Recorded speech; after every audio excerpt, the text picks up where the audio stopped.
हमने पढ़ा मुगल काल में एक बार देखते हैं मुगल काल के बारे में, कब से कब तक कौन कौन शासक हुए, मेन शासक। हमने कहा बाबर ने स्थापना की थी पानीपत के प्रथम युद्ध के साथ 1526, 21 अप्रैल 1526 में पानीपत का प्रथम युद्ध। लोधी, कौन से लोधी? इब्राहिम लोधी मारे गए युद्ध में। एक सल्तनत काल में पहले, अगर कहा जाए सल्तनत काल के ये पहले योद्धा थे जो युद्ध के दौरान मारे गए थे। बाबर 1526 से 1530 तक शासन किया। इसके बाद उनके पुत्र हुमायूं आ गए। ठीक है, हुमायूं के बाद मतलब 1540 तक रहे। एक युद्ध हुआ चौसा का 39 में, और बिलग्राम यानी कन्नौज का युद्ध 40 में हुआ 1540 में, और सत्ता छोड़नी पड़ी, शेरशाह सूरी बैठ गए। 15 वर्ष का वनवास हुआ हुमायूं का, और इस प्रकार से 1555 में सरहिंद का युद्ध या मच्छीवाड़ा का युद्ध फिर हुआ, और उसमें उसको विजित करके पुनः दिल्ली की गद्दी हासिल की हुमायूं ने। ठीक है, 1555 में। 56 में क्या हुआ, अपने खुद के द्वारा दीन पनाह जो भवन बनवाया था, दीन पनाह से आता है क्वेश्चन, दीन पनाह जो भवन बनवाया था उसी के अंदर शेरशाह सूरी उस दौरान जब बीच में गद्दी पर बैठा है तो पुराना किले का निर्माण कराया था।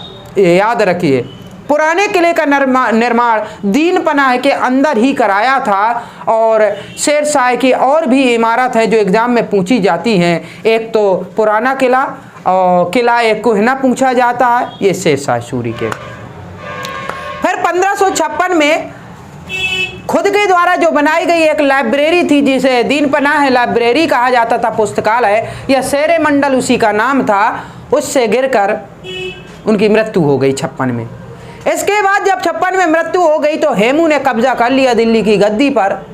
ठीक है, जब ये सेनापति था, ये लोधी वंश के ही सेनापति था, और हेमू एक प्रथम और अंतिम हिंदू शासक था जो दिल्ली की गद्दी पर बैठा। याद रखिए, हेमू ऐसा शासक था जो प्रथम था और अंतिम भी हिंदू शासक, अन्यथा दिल्ली की गद्दी पर कोई हिंदू नहीं बैठा। 24 में से 22 युद्ध जीतने वाला उसी हेमू की बात कर रहे हैं। योद्धा था, वीर था। इसके बाद अकबर यानी बैरम खां हेमू के बीच पानीपत का द्वितीय युद्ध हुआ। ठीक है, कब हुआ था? 1556 में, और जिसमें से बैरम खां की जीत हुई यानी अकबर की जीत हुई, हेमू इसमें मारा गया। ठीक है, इसके बाद अकबर बैठा 1556 से 1605 तक, और 1605 के बाद फिर इनकी मृत्यु हो गई तो गद्दी पर इनके पुत्र बैठे सलीम, जिन्हें जहांगीर के नाम से बैठे, और 27 तक बैठे रहे। 1627 तक, 1627 से 58 तक अगर कहा जाए तो गद्दी पर बैठे कौन? शाहजहां बैठे, उनके पुत्र सलीम के पुत्र। ठीक है, जहांगीर के पुत्र शाहजहां की तबीयत खराब हो गई, उत्तराधिकार का युद्ध हुआ, और उत्तराधिकार के 4 युद्ध हुए। ठीक है, हमने कहा सबसे पहले बहादुरपुर का युद्ध, 58 में ही 3 युद्ध हुए। 58 में बहादुरपुर का युद्ध, फिर कौन सा हुआ? धर्मट का युद्ध, फिर इसके बाद सामूगढ़ का युद्ध, और फिर इसके बाद देवराय का युद्ध हुआ। ठीक है, अंतिम युद्ध देवराय का हुआ था, और इस प्रकार से 1659 में पुनः गद्दी पर फिर कौन बैठे? औरंगजेब। पहले भी बैठ चुके थे, फिर उत्तराधिकार का युद्ध हुआ, फिर दोबारा से राज्याभिषेक कराया औरंगजेब ने। 2 बार राज्याभिषेक हुआ औरंगजेब का भी। इसके बाद औरंगजेब 58 से ही माना जाता है, और 1707 तक गद्दी पर बैठे। क्लियर है? और 1707 में फिर इनकी मृत्यु हो जाती है, और यहाँ से स्टार्ट हो जाता है उत्तर मुगल काल। यहीं से हम पढ़ेंगे। ठीक है, हाँ, उसमें जो हमने बताया था उस पर एक कमेंट आया था कि गुरु अर्जुन देव गुरु अर्जुन देव को क्या फांसी हुई थी? तो ऐसा माना जाता है, लेकिन जो आयोग ने, कई आयोग हैं, ठीक है, इसमें एग्जाम आया तो सीधे ये कहा कि अर्जुन देव को फांसी किसने दी, तो सीधे आता है कि गुरु अर्जुन देव को फांसी जहांगीर ने दी थी। दरअसल गुरुओं की बात करें तो इनको फांसी नहीं दी गई थी, ऐसा माना जाता। तो अलग अलग मान्यता, अलग अलग बुकों में अलग अलग चीज़ें लिखी गई हैं। इन्होंने कुछ बुकों में ये लिखा कि प्रताड़ना दी गई, कि उन्हें गर्म करके तवे में बैठाया गया, फिर खौलते हुए पानी से फिर वो किया गया, इससे मृत्यु हो गई। लेकिन सीधे सीधे आता है कि फांसी दी गई। तो हम सीधे एक बात देखेंगे कि एक ही सिख गुरु थे जिन्हें फांसी दी गई थी और वो गुरु अर्जुन देव हैं। उनको तलवार से मारा गया था, तेग बहादुर को काटा गया था, सिर काटा गया था तलवार से गुरु तेग बहादुर के। औरंगजेब ने, ठीक है, आदेश दिया था, ठीक है, सर कलम करने के लिए। तो ये चीजें हो गई। उत्तर मुगल काल में औरंगजेब के पुत्र कौन? मुअज्जम, ठीक है। तो अब डेट लिख लीजिए कब से, 1707 से कब तक? 12 तक कौन रहे? मुअज्जम रहे। और मुअज्जम को ही क्या कहते हैं? इनका जो गद्दी पर बैठे बहादुर शाह प्रथम के नाम से, मुअज्जम ही बहादुर शाह प्रथम के नाम से गद्दी पर बैठे। देखिए बहादुर शाह दो हुए, एक बहादुर शाह प्रथम और एक बहादुर शाह द्वितीय। द्वितीय को जफर कहते हैं और मुगल काल के अंतिम शासक। जो मुगल शासक थे उनमें अंतिम शासक के रूप में जाना जाता है बहादुर शाह द्वितीय को, जो कि पुत्र था किसका पुत्र था? अकबर का, अकबर द्वितीय का पुत्र था, ठीक है। तो बहादुर शाह द्वितीय जिसे जफर कहा जाता था, क्योंकि ये गजलें वगैरह लिखते थे जफर नाम से, इस वजह से बहादुर शाह जफर भी बोलते थे। वो द्वितीय की बात है। वहीं 1857 की क्रांति होती है, ठीक है, तब की बात है। चलिए, तो यहाँ पर मुअज्जम की बात करते हैं तो बहादुर शाह प्रथम थे। इनका कार्यकाल 1707 से 12। मुअज्जम, ठीक है, मुअज्जम नाम था, मूल नाम मुअज्जम था और बहादुर शाह प्रथम के साथ गद्दी पर बैठे। और इन्हें एक नाम से और जाना जाता था जो एग्जाम में पूछा जाता है, साहिब-ए-खबर। साहिब-ए-खबर, इन्हीं का नाम है साहिब-ए-खबर। इन्हें कोई मतलब नहीं था ये सिंहासन से, ये हमेशा बेखबर रहते थे कहाँ क्या हो रहा है। इनके समय बहुत से प्रांत जो थे अपने आप को स्वतंत्र घोषित कर रहे थे, छोटे छोटे प्रांत, इन्हें कोई मतलब नहीं रहता था। इस वजह से इन्हें कहते हैं साहिब-ए-खबर। बस यही कारण है और कुछ नहीं। क्या चीज़? अभी आगे बढ़ते हैं, ठीक है। फिर मुअज्जम के एक पुत्र होते हैं। अब मुअज्जम यानी बहादुर शाह प्रथम के पुत्र एक जहांदार का नाम सुना होगा, ठीक है। तो 1712 से कब तक? 13 तक जहांदार आते हैं, जहांदार, ठीक है। और जहांदार को क्या बोलते हैं? लंपट मूर्ख। जहांदार ही है लंपट मूर्ख। ज्यादा कुछ खास नहीं है इनके बारे में। कहते जुल्फिकार खां था, ठीक है, जुल्फिकार खां की सहायता से ये जहांदार गद्दी पर बैठे। क्योंकि यहाँ पर अगर हम कहें कि जहांदार आपस में भाइयों से लड़े थे और गद्दी प्राप्त की थी, ठीक है। तो जहांदार शाह जुल्फिकार खां की सहायता से ये गद्दी पर बैठे 1712 में। 13 तक रहे मात्र 1 साल। लंपट मूर्ख इन्हीं को कहा जाता है। क्यों कहा जाता है लंपट मूर्ख? इन्हीं के जहांदार के शासन काल में ही एक लाल कुमारी वैश्या इसमें हस्तक्षेप करती है और उसका हस्तक्षेप इतना ज़्यादा बढ़ गया कि शासन में इनकी चलने लगी, लाल कुमारी की। इस वजह से इन्हें लंपट मूर्ख बोला जाता है। क्लियर है? हाँ, लाल कुमारी उसका नाम था, ठीक है। क्या वैश्या थी एक, और इनके दरबार में, और इसका इतना वर्चस्व हो गया था, जो भी ये कहती थी वही ये जहांदार शाह करता था। इस वजह से इसे लंपट मूर्ख बोला जाता है। इसके बाद 1712 13 तक 1 साल रहे। 1713 से कब तक? 19 तक। 1713 से 19 तक कौन रहा? फर्रुखसियर।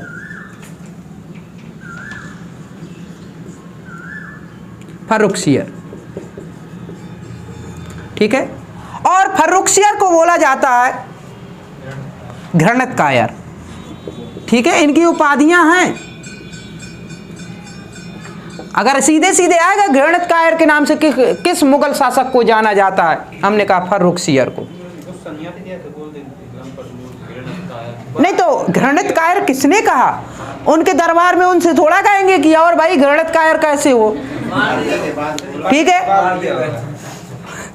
ठीक है। उनके मरने के बाद फिर इतिहासकारों ने कहा, इनकी तुलना कराई है कि वो घृणित कायर थे।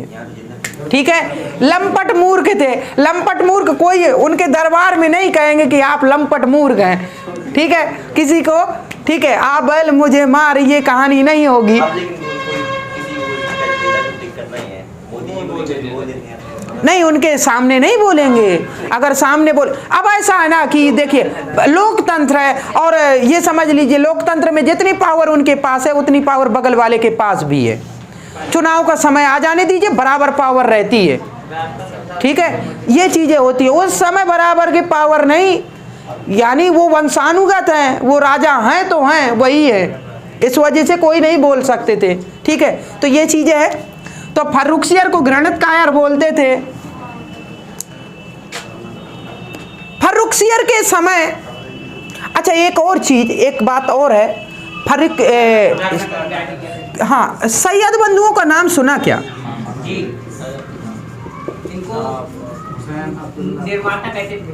ठीक है, सैयद बंधु किंग मेकर थे। ठीक है, किंग मेकर की उपाधि थी इनके पास, किंग मेकर। किंग मेकर जानते हैं, जिनको चाहे उनको राजा बना दे, ये थे सैयद बंधु। और सैयद बंधुओं का अच्छा खासा दबदबा था।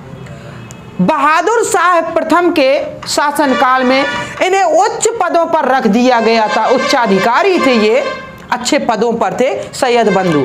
बाद में फिर इन्होंने जो काम किया, यानी जिसको चाहते थे हटा देते थे, मार देते थे, और दूसरे को बना देते थे किंग, यानी राजा बना देते थे, सम्राट बना देते थे। इस वजह से इन्हें क्या कहते हैं? किंग मेकर बोलते हैं। सैयद बंधु के नाम पता है क्या? और हुसैन अली और अब्दुल्ला, सैयद अब्दुल्ला। ठीक है, तो दो लोग थे, हुसैन अली और अब्दुल्ला, ये दो भाई थे, और दोनों भाई उच्च पदों पर थे। अब जब उच्च पदों पर थे, अब समझ लीजिए किसी को राजा बना देंगे तो उनकी क्षमता बढ़ जाएगी ना, कि यही है सब कुछ, फिर उसको निपटा दिया, दूसरे को बना दिया, ऐसा भी कर सकते हैं। इस वजह से जो भी राजा बनता था तो इनके अंडर में काम करता था। तो यहां से स्टार्ट होता, फर्रुखसियर को इन्होंने बनाया, ठीक है, राजा बनाया, और इसके बाद इनका दबदबा बढ़ता गया। हुसैन अली अब्दुल्ला का 1713 से 19 तक रहे। फर्रुखसियर के समय 1717 में एक फरमान दिया गया जिसे मैग्ना कार्टा बोला जाता है, महाधिकार पत्र। हिंदी में बोलते हैं महाधिकार पत्र या अधिकार पत्र। ठीक है, महाधिकार पत्र, एक शब्द आता मैग्ना कार्टा। ठीक है, इंग्लिश में बोलते हैं मैग्ना कार्टा। तो व्यापार के संबंध में मैग्ना कार्टा इन्होंने दिया। क्यों दिया, क्या किसी को पता है?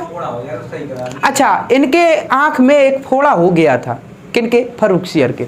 ठीक है, अब ये सही नहीं हो रहा था, तो एक ब्रिटेन के थे, एक डॉक्टर थे, सर्जन डॉक्टर थे, जिनका नाम हैमिल्टन था। डॉक्टर थे हैमिल्टन, ठीक है,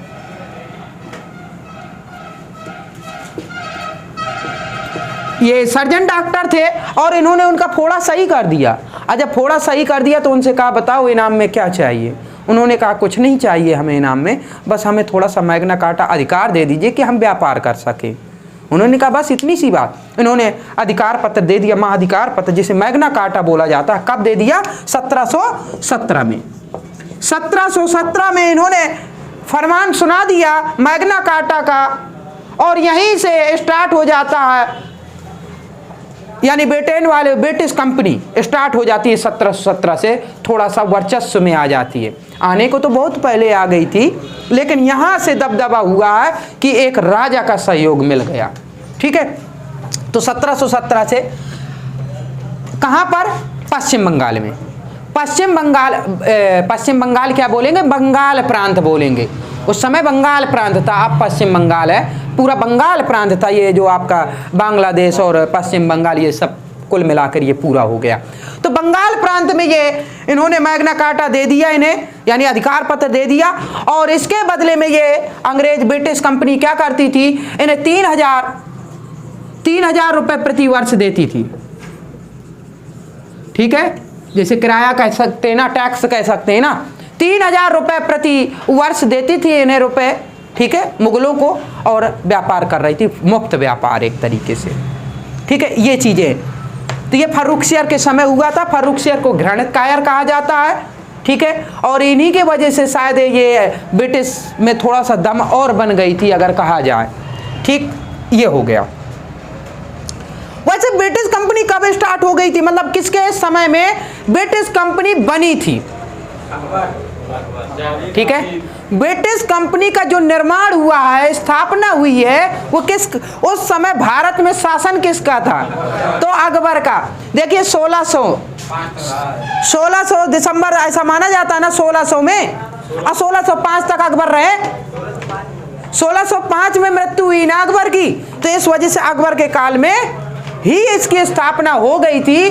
और ऐसा माना जाता है कि जो जेम्स प्रथम थे, जेम्स प्रथम के एक राजदूत कह सकते हैं, भेजा हुआ दूत, जो मुगल दरबार में पहली बार आया था, कैप्टन हॉकिंस, 1608 में भेजा गया था और 9 में ये दरबार पे पहुंच गए थे। 1608 में वहां से रवानगी हुई थी। अब मुगल दरबार में दोनों डेटें मिलती हैं, 1608 और 9। तो हमने उसे रिलेट किया कि 1608 में वहां से भेजा गया और 9 में ये पहुंच गए कहाँ? दरबार में। तो जो पत्र लिखा था वो अकबर के नाम पर लिखा था, और तब तक अकबर निपट चुके थे। ठीक है, जहांगीर थे, जहांगीर ने पढ़ा, और जब जहांगीर ने पढ़ा, ठीक है, तो उन्होंने स्वागत किया। कब किया? क्योंकि कैप्टन हॉकिंस को क्या आती थी? फारसी आती थी। वो खुश हो गया जहांगीर, अरे भाई फारसी आ रही है, एक पश्चिमी देश का लौंडा है, आया है और फारसी आती है, खुश हो गया। ठीक है, और उन्होंने क्या किया? ठीक है, मनसब दे दिए। कितने? 400 मनसब दे दिए। ठीक है, और इस प्रकार से वो खुश हो गया। उसने मांगा भी मनसब, अरे भाई जमीन टाइप में होती है ना, इतना क्षेत्र दे दिया जाए। ठीक है, तो मनसब पहले चलते थे, मनसब ही चलते थे। तो इतने क्षेत्र पे आपका कब्जा, इतने क्षेत्र पे आपका कब्जा, तो 400 मनसब दिए थे इन्हें। हाँ, कि आप यहाँ पर व्यापार वगैरह जो भी करना हो आप करिए। खुश हो गए थे। अब खुश होने में उनका क्या जाता है? ठीक है, वो 400 दिया, चाहे 2000 दे दें, क्या जाएगा उनका? ठीक है, तो ये चीजें हो गई। अब व्यापार करना, व्यापार करने के लिए तो वो पूरा सब कुछ दे सकते हैं, लेकिन नहीं दिया, जहांगीर ने नहीं दिया। उन्होंने कहा हमें सूरत पे फैक्ट्री खोल लेने दीजिए। 1608 में प्रथम फैक्ट्री खुली थी सूरत में, लेकिन ये असफल रही थी। और आता है कि सूरत में प्रथम फैक्ट्री कब खुली? 1608 में, लेकिन सफल नहीं हुई। और फिर इसके बाद 1613 में जो सूरत में प्रथम फैक्ट्री स्थापित हुई वो 1613 में हुई थी, ये याद रखिए। आगे अभी देखेंगे, उत्तर मुगल कालीन हो गया, अब फैक्ट्रियों की ही बात करेंगे। ठीक है, कि पहले कंपनी का आगमन कब से कब क्या हुआ, ये सब अभी देखना है। थोड़ा सा ये मुगल के ये थोड़ा थोड़ा हैं, तो इन्हें निपटा दें, फिर इसके बाद जब मुगल चला ही है तो मुगलों को ही निपटा दें पहले। ठीक है, फिर बाद में देखते हैं सबको। अंग्रेजों को तो निपटाने में काफ़ी टाइम लग जाएगा। ठीक है, पहले इन्हीं को निपटाते हैं। देखिए, असफल थी, नहीं हो पाई थी स्थापित, वो सफल नहीं मानी गई है। 1608 की प्रथम फैक्ट्री जो स्थापित, कारखाना स्थापित किया, 1613 सफल है। ठीक है,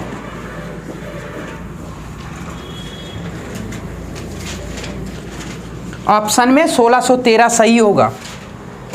ठीक है, अब प्रथम आ जाएगा तो फिर सूरत सही हो जाएगा, प्रथम आ जाएगा तो सूरत सही हो जाएगा।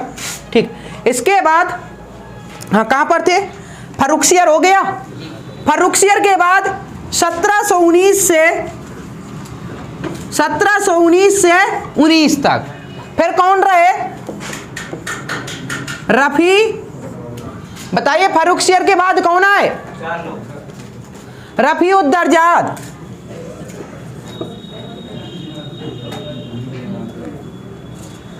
रफी उद दरजाद।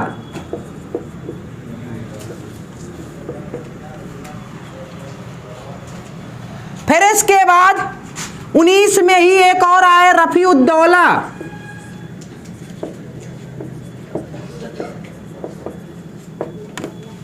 उन्नीस में एक तो फर्रुखसियर निपटा दिया सैयद बंधुओं ने। फिर इसके बाद रफी उद दरजाद को बनाया, रफी उद दरजाद भी निपट गए। रफी उद दौला को बनाया, ये भी निपट गए 19 में। मतलब ऐसा किसी किसी बुक में ऐसा मिलता है कि दोनों बीमारी से मर गए। ठीक है, एक तो ऐसा हो गया था शायद पेचिस एचिस से मर गए थे। तो मतलब दोनों के दोनों ऐसा मिलता, दोनों के दोनों बीमारी से मर गए थे। ठीक है, तो आप ये समझ लीजिए, अब बीमारी हो चाहे जो हो, कुल मिला के सैयद बंधु का ही रोल था। नाम दे दिया बीमारी का, लेकिन यही बनाते थे, यही निपटा भी देते थे। रफी उद दरजात को ऐसे किया और फिर रफी उद दौला को भी इन्होंने निपटाया। और फिर बनाया 1719 में किसे, कौन है, अब आते हैं मेन थोड़ा सा, मोहम्मद शाह। 19 से कब तक रहे, 48 तक रहे मोहम्मद शाह रंगीला।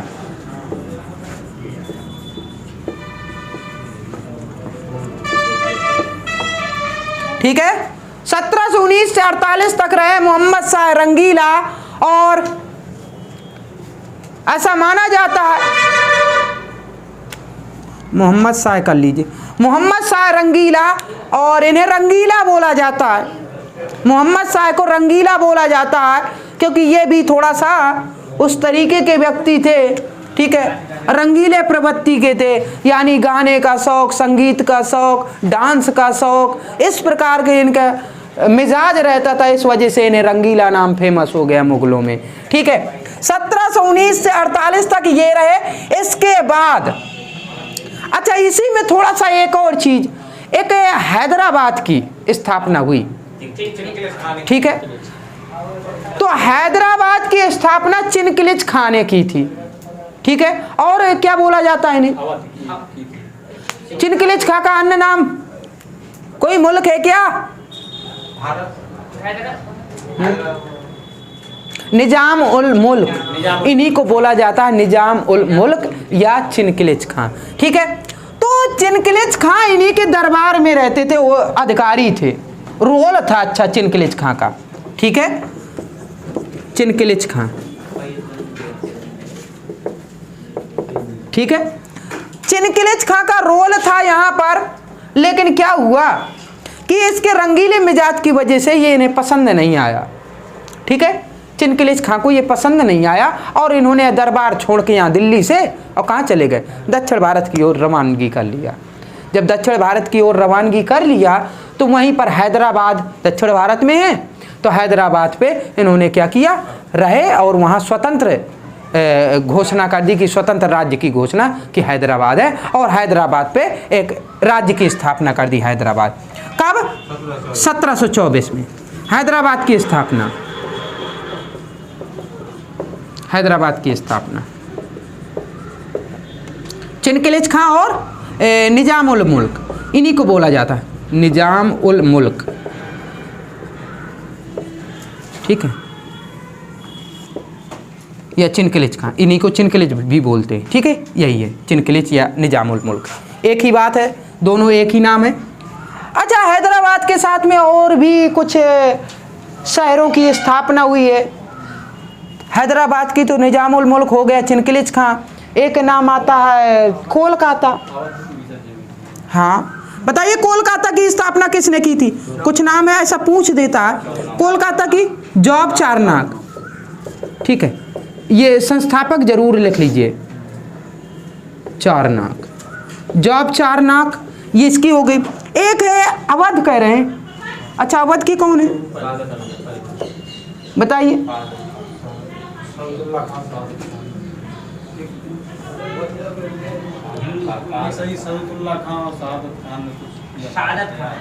सादत खां है।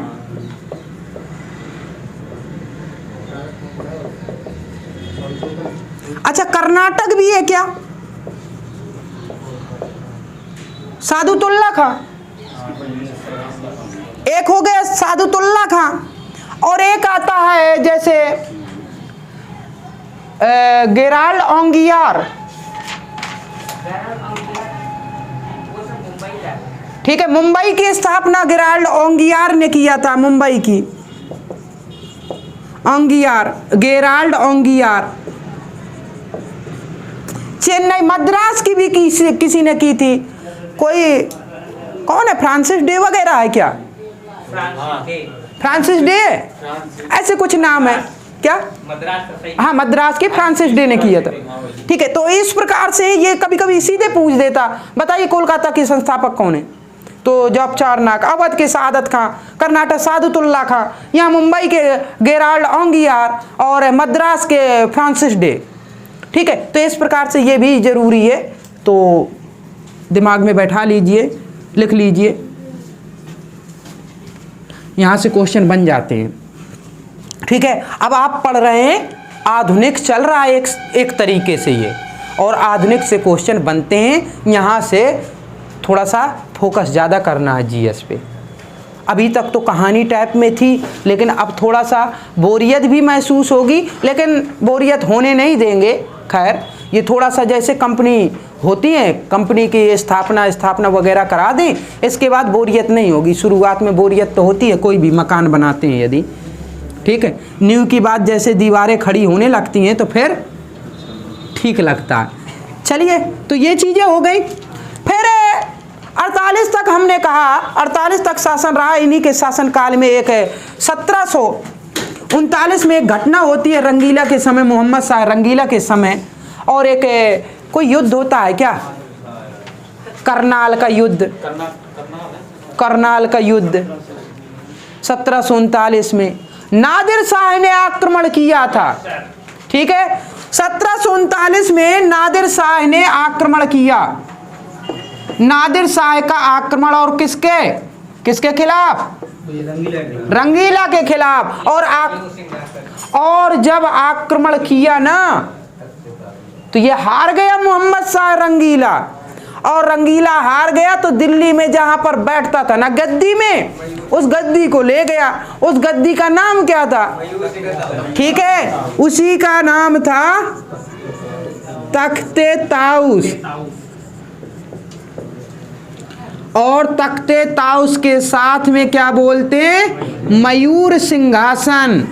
और मयूर सिंहासन ले गया तख्ते ताउस, जिसे बोलते हैं, साथ में क्या ले गया? कोहिनूर हीरा। कोहिनूर हीरा ले गया। और ये कोहिनूर हीरा ही तो मेन है, इसका भी अपना इतिहास है। कोहिनूर हीरा का काफी बड़ा इतिहास है, ठीक है। तो कोहिनूर हीरा इसी पे जड़ा हुआ था मयूर सिंहासन में। तो ये पूछा जाता है कि मयूर सिंहासन किस शासक ने बनवाया था? तो मयूर सिंहासन बनवाया था किसने? हाँ, वही शाहजहां जिसने ताजमहल बनवाया था, ठीक है। वही शाहजहां की बात है कि मुमताज की याद में ताजमहल बनवाया, और इसने तख्ते ताउस बनवाया, यानी मयूर सिंहासन बनवाया। और अपने मयूर सिंहासन जिस भी गद्दी पर बैठता था उसी में कोहिनूर हीरा भी जड़वाया। ऐसा कहा जाता है कि नादिर शाह जब आक्रमण किए तो कम से कम 70 करोड़ रुपए पाया, और 70 करोड़ रुपए के साथ साथ में तख्ते ताउस, मयूर सिंहासन, कोहिनूर हीरा के साथ में ले गया, ठीक है। ये सब चीजें ले गया था। बहुत बड़ी बात होती है। नादिर शाह को क्या बोला जाता है? ईरान का नेपोलियन बोला जाता है। लिख लीजिए, ईरान का नेपोलियन बोला जाता है। और नेपोलियन का इतिहास आप लोगों को पता नहीं होगा। नेपोलियन खतरनाक व्यक्ति था, यानी युद्ध नहीं हारता था। नेपोलियन बोनापार्ट की अपनी कहानी है, जैसे जर्मनी के हिटलर की कहानी अपनी है ना, ठीक है, ऐसे नेपोलियन की भी कहानी है। और वही नादिर शाह का आक्रमण, अब ईरान के नेपोलियन से तुलना की जाती है नादिर शाह को, ठीक है। तो नादिर शाह यानी ईरान को ही फारस भी बोला जाता है, तो कभी आ जाए फारस का नेपोलियन तो कंफ्यूजन ना हो, फारस का नेपोलियन को ही तो नादिर शाह है, ठीक है। और जीता, जीतने के बाद लूट के चला गया और इसे छोड़ दिया मोहम्मद शाह रंगीला को कि ऐश करो भाई, हम जा रहे हैं, इतना लूट के। और ये 48 तक बना रहा, 39 में ये घटना हो गई, जीत के चला गया और कह रहा है रहो आराम से शासन करो। और मोहम्मद शाह रंगीला 48 तक रहा।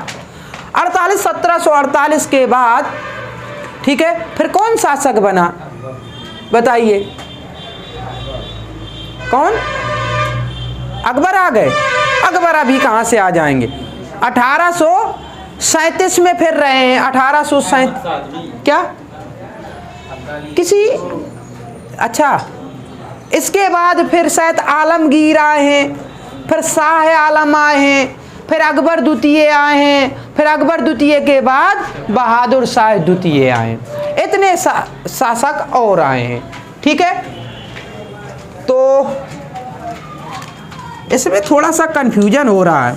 1748 से 54 तक एक शासक रहा है,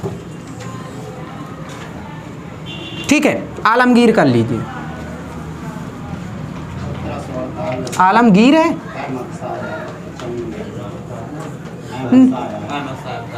क्या अहमद शाह है, अहमद शाह रहा है। अब फिर इसके बाद 59 तक रहा ना, 54 से 59 तक आलमगीर, हाँ ठीक है। तो फिर अहमद शाह है, अच्छा अहमद शाह रहा है, अहमद शाह अब्दाली अलग है, याद रखिए। नादिर शाह का ही, नादिर शाह की तरफ से अहमद शाह को यहीं छोड़ा गया, ये भी खतरनाक था अहमद शाह अब्दाली। अहमद शाह, हाँ सही है, अहमद शाह ये मुगल शासक है, 1748 से 54 तक रहा। और अहमद शाह के समय ही अहमद शाह अब्दाली भी रहा। और ऐसा माना जाता है, क्वेश्चन आता है अहमद शाह अब्दाली ने कितने आक्रमण किए भारत में? तो अहमद शाह अब्दाली ने 8 आक्रमण किए भारत में, ये याद रखिए, ये पूछा जाता है। अहमद शाह अब्दाली, अहमद शाह अब्दाली ये अलग है, ठीक है। अब्दाली जो है, अहमद शाह अब्दाली ने 8 आक्रमण किए भारत में, कुल 8 आक्रमण किए, ठीक है। ये नादिर शाह ने ही यहाँ छोड़ दिया था, तो ये लूटता रहा, 8 आक्रमण इसने भी किए। बाकी अहमद शाह ये कौन था? ये मुगल शासक है। फिर 1854 से 1754 से और 59 तक जो रहा वो रहा आलमगीर। आलमगीर सेकंड, द्वितीय, ठीक है। अब सब द्वितीय चलेंगे, कोई सिंगल नहीं है, नहीं 59 तक है, क्लियर है, 59 है। शाहजहां, हाँ शाहजहां तृतीय का भी रोल है, थोड़ा सा रहा है, लेकिन 59 ही करिए, 59 मिलता है। और 59 में कुछ दिनों के लिए आया था जो शाहजहां तृतीय, ठीक है। तो उसका मिलता ही नहीं है रोल एक तरीके से, ठीक है। 1754 से 59 में आलमगीर द्वितीय रहा। और इसके दौरान 2 घटनाएं घटती हैं जो याद करने योग्य है, 2 घटनाएं।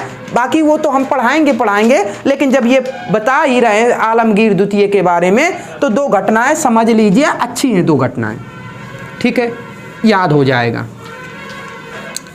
हमने कहा कि एक 1756 में एक घटना घटी थी, ठीक है, अगर याद हो किसी को, ब्लैक होल। 1700, ये देखिए 1754 से 59 के बीच 1756 आ जाएगा कि नहीं? जब 1756 आ जाएगा तो 1756 में लिख लीजिए एक घटना घटी जिसे कहते हैं काल कोठरी की घटना। काल कोठरी की घटना। अब काल कोठरी की घटना जो घटी थी ना, वो 20 जून 1756 को घटी थी।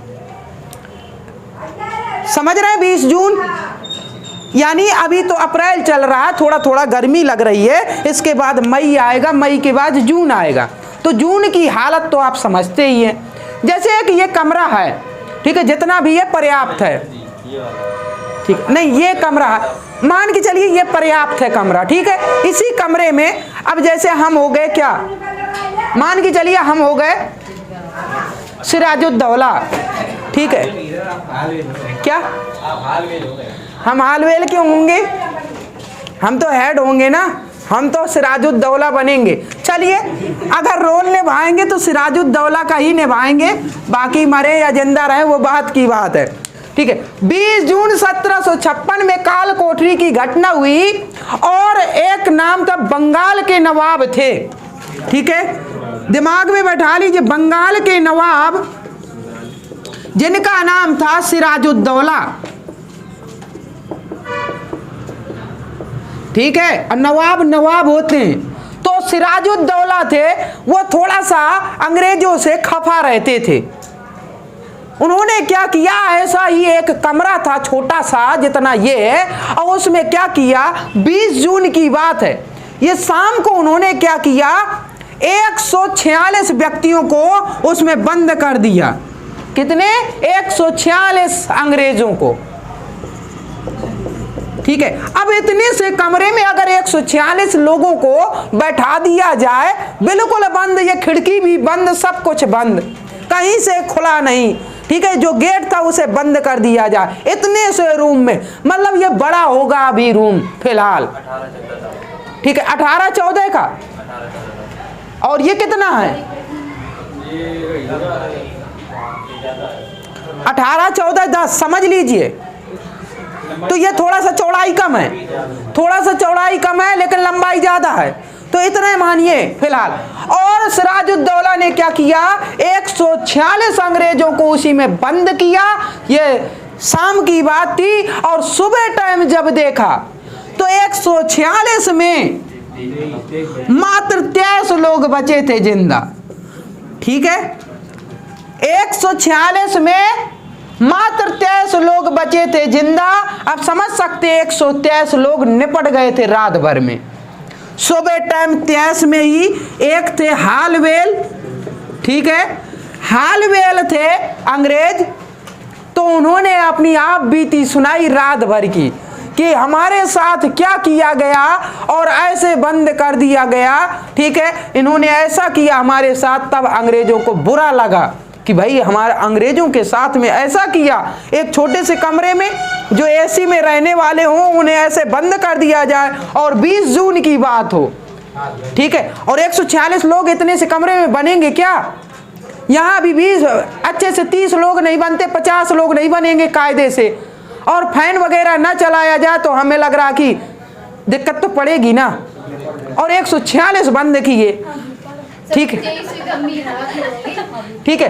तो बिल्कुल है, गंभीर हालत में ही हालवेल जब सुबह जिंदा निकले ना, तो वो उन्होंने आप बीती सुनाई, और तब पता चला अंग्रेजों को, और इसी वजह से इन्हीं के समय क्या हुआ, एक 1757 का, यानी 23 जून, देख लीजिए, ये 20 जून 1756 की बात है, फिर 23 जून 1757 का एक युद्ध होता है, ठीक है, जिसे कहते हैं प्लासी का युद्ध, जिसे कहते हैं प्लासी का युद्ध, ठीक है।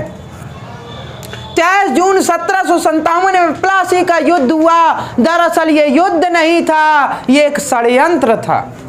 1757 का ये युद्ध नहीं था, षड्यंत्र था, और षड्यंत्र के जरिए ही अंग्रेजों ने जीत लिया था।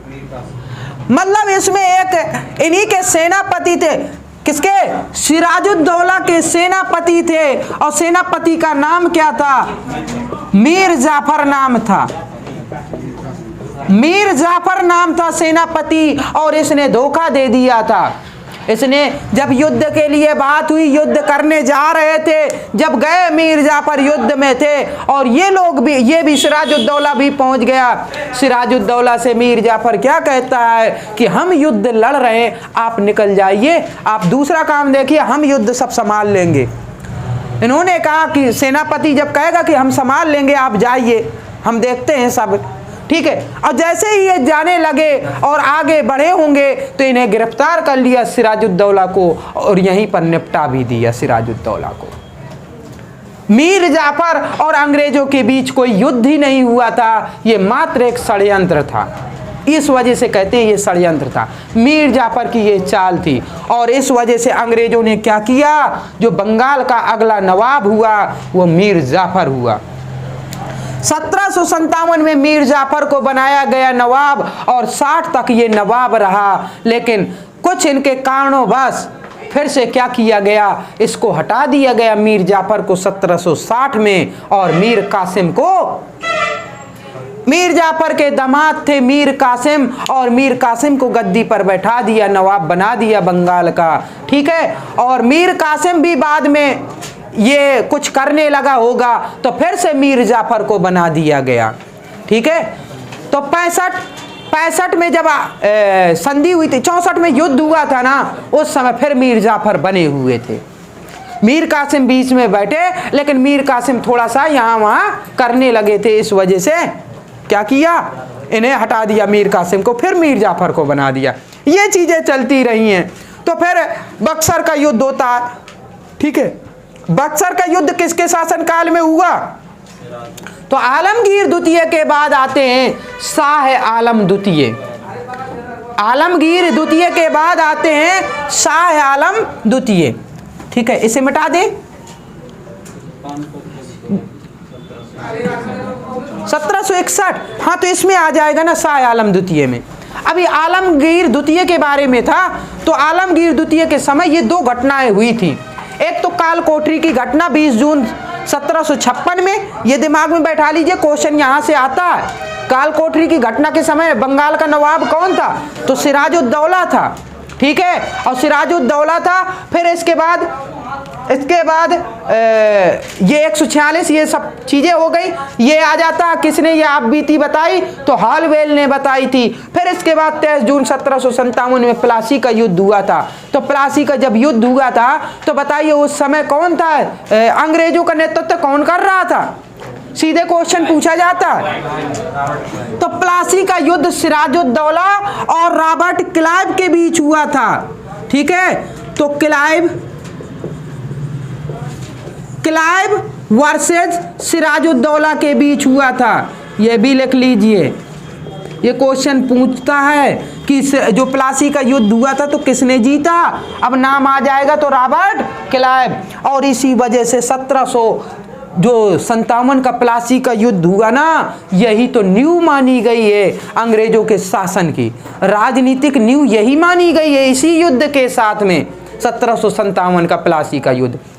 और रॉबर्ट क्लाइव को ये गवर्नर था, और वास्तविक अगर अंग्रेजों का जो वास्तविक संस्थापक माना जाता, साम्राज्य का संस्थापक ना, वो क्लाइव को ही माना जाता है, ये चीज है, ठीक है। तो क्लाइव की भी अपनी कहानी है अलग।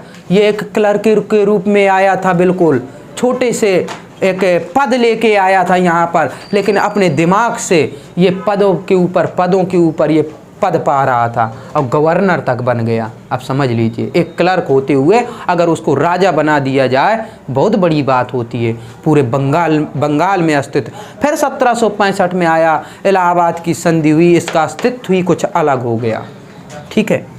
तो ये चीज़ है, ठीक है। आलमगीर द्वितीय के समय दो घटनाएं बता दी हमने, ठीक है। फिर इसके बाद अभी दोबारा से पढ़ेंगे, टेंशन न लीजिए इसे, ठीक है।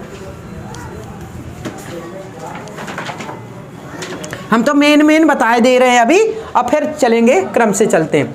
हमने कहा फिर 1759 से 1806 तक किसका शासन रहा, मुगल सम्राट कौन रहा, मुगल सम्राट शाह आलम द्वितीय, शाह आलम द्वितीय रहा, ठीक है। कब से 1759 से 1806, और 1759 से 1806 के बीच में जितनी भी घटनाएं हुई वो सब शाह आलम द्वितीय के समय हुई, ठीक है, शासन काल में हुई, ऐसा माना जाता है। तो हमने कहा कि दिमाग में बैठा लीजिए, शाह आलम द्वितीय ये मुगल सम्राट था, दिल्ली की गद्दी पर बैठा था, और ये पूरे भारत में जो भी घटनाएं घटी तो इसके अंडर में मानी जाएंगी, ठीक है। तो इसमें क्या क्या घटनाएं घटी, हमने कहा इसी के समय में घटना घटी। सबसे पहले तो दिमाग में बैठा लीजिए 1761 में पानीपत का तृतीय युद्ध, पानीपत का तृतीय युद्ध, ठीक है, वो भी किए ले रहे हैं तृतीय युद्ध, ठीक है। एक ये हो गया, ये किसके किसके बीच लड़ा गया था, पानीपत का तृतीय युद्ध, तो अहमद शाह अब्दाली और मराठाओं के बीच हुआ था। इसमें मराठा थे, मराठा वर्सेस अहमद शाह अब्दाली, अहमद शाह अब्दाली हैं, ध्यान दीजिए, ठीक है, और वही है नादिर शाह वाला अहमद शाह अब्दाली, क्लियर, ठीक। तो इसके बाद मराठा वर्सेस अहमद शाह अब्दाली, और जिसमें अब्दाली जीता था 1761। पानीपत के 3 युद्ध हुए, प्रथम, ठीक है, 1526 में इब्राहिम लोदी मारा गया, द्वितीय हेमू मारा गया, बहरम खां यानी अकबर जीता, ये पानीपत का द्वितीय 1556 में, और 1761 में तृतीय पानीपत का तृतीय युद्ध हुआ, मराठा वर्सेस अहमद शाह अब्दाली। किसके शासनकाल में, शाह आलम द्वितीय के शासनकाल में। जब इसका शासन था तभी एक युद्ध हुआ है 1759 में, और इसे कहते हैं बेदरा का युद्ध, बेदरा का युद्ध। पहुंच गए तो पहुंच गए, कहीं भी, ये तो हिस्ट्री है, कहीं से भी उठा देंगे तो कहानी शुरू हो जाएगी, ठीक है। अब ये तो सोच रहे थे, अब ये पता है क्या हो गया, अब ये स्थापना नहीं कराई कंपनी की और पहुंच गए युद्ध में, बात ये हो गई, ठीक है, शासक से स्टार्ट कर दिया तो करना मजबूरी है। तो बेदरा का युद्ध हुआ था किसके किसके बीच, अंग्रेजों वर्सेस डचों के बीच, ठीक है।